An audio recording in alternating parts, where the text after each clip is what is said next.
There is an African proverb: "Until lions have their historians, tales of the hunt shall always glorify the hunters."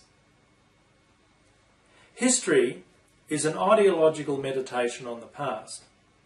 As such, it reflects the values, attitudes and beliefs of the inquirer.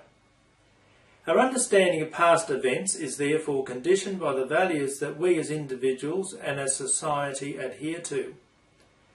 Perspectives on the past change as the values of society change, and yet what has actually occurred remains unmoved. Oftentimes, these prevailing ideological values cloud the inquiry of the historian, or at least distort and or disfigure his or her view of events that have taken place. The past must be respected for what it was without being refashioned in the image of social fashion and prevailing thought. In this sense, the historian is entrusted with the noble task of both preserving truth and exposing falsehood. To do this, a historian needs to be able to transcend the values, attitudes and beliefs of his or her own age so as to embrace the values, attitudes and beliefs of past ages in the amphitheatre of creative imagination. Once this distinction is made, it is then possible to evaluate these ideas using a higher set of values. To fail to make this distinction is to join with Mark Twain in positing that the very ink with which all history is written is merely fluid prejudice. Thus, the study of history leads us inexorably to a higher plane of thought. George E. Wilson once said, "For me there is no greater subject than history. How a man can study it and not be forced to become a philosopher I cannot tell." Wendell Stevenson also once wrote, "Unfortunately, it is also true that the age's interests often colour the past with unhistoric views." Philosophy can help us decipher history, but it must never come to replace the reality of the past. To do so is to reduce history to legend and poetry. History can easily become a weapon to enslave the human mind, rather than to liberate it from ideological incarceration.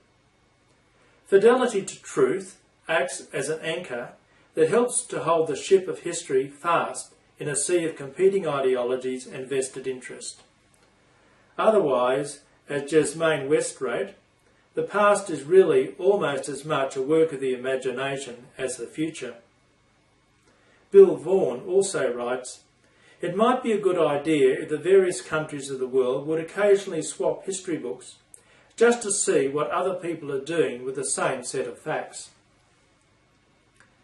Every day we are influenced by pseudo-historical myths and legends that use history to provide legitimacy for various vested interests and present unhealthy points of view and promote powerful ideologies.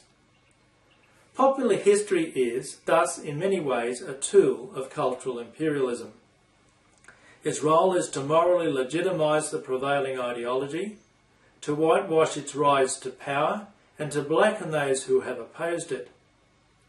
However, memory of the past can also liberate us from the mind control that such ideologies bring in their train. History teaches us to study by deep reflection and not to judge by appearances. We are born into history. Unless we master it, it will master us. In the words of Masala in General Lew Wallace's Ben-Hur, The Tale of a Christ, an idea can only be fought with another idea. If we are to analyse history, we must have a philosophical framework within which to analyse it, and we need to be able to analyse and evaluate the value and the limitations of that philosophical framework. What distinguishes the true historian from the ideological apologist is a fidelity to the search for truth beyond self-interest. So imbued are we with cultural-friendly models of history that we tend to accept them as fact and make moral choices in line with those moral dictates. Take, for example, the Middle Ages. For many of us, the idea of the Middle Ages evokes images of knights on horseback, the motte and bailey castle under siege, ladies in waiting, court jesters and medieval feast.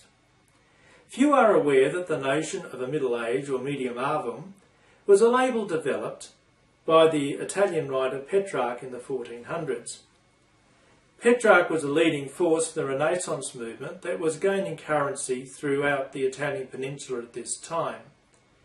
Petrarch looked back to the glory of Rome and the rediscovery of classical antiquity in his own age and termed the intervening period a Middle Age. Ironically, the castles and plate armour so characteristic of Hollywood representation of the Middle Ages tend to reflect the late Middle Ages and early Renaissance rather than the reality of the era.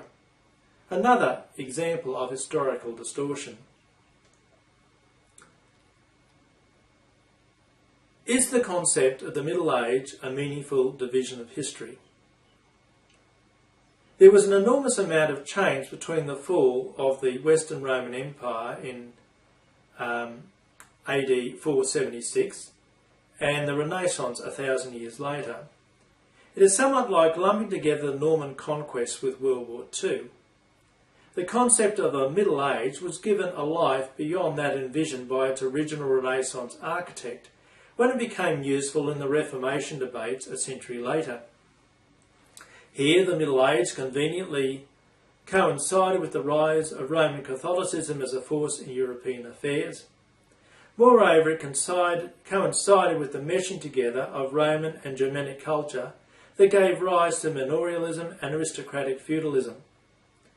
Catholics saw in the great medievum historical continuity from ancient times, whilst Protestants saw a Catholicism long corrupted and enslaved by corrupt monarchs and feudal structures. With the coming of the Enlightenment during the late 1800s and the rise of secular ideology in place of a religious worldview in European culture, the concept of a Middle Age again received a boost as it was a useful ideological tool that could be used to discredit the religious worldview. It was not without meaning that most modern history courses begin with the French Revolution and not before. The concept of the Middle Age is an ideological device that forces the historical inquirer to examine the past according to a predetermined ideological mindset. The character of the Anglo-Saxon incursions into southern Britain in the 5th century is very different from the Viking invasions 400 years later, and the England following the triumph of the Normans in 1066. The political structures were different, as were the distinctive features of the respective religions and cultural beliefs of the groups involved, not to mention their languages. In the 11th century, Normans were speaking Norman French, along with an amalgam of Middle English and Old English and a range of regional dialects. Once the concept of a Middle Age is abandoned, one is free to investigate 1,000 years of history with fresh ideological eyes. The static notions of feudalism, church, divine right of kings, chivalry and aristocracy may give way to other guiding philosophical notions considered to be more insightful to this period in history.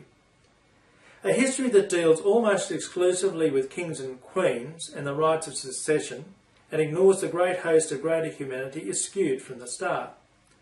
The notion of good Queen Bess, for example, tells us little about the real Elizabeth who ruled England for half a century.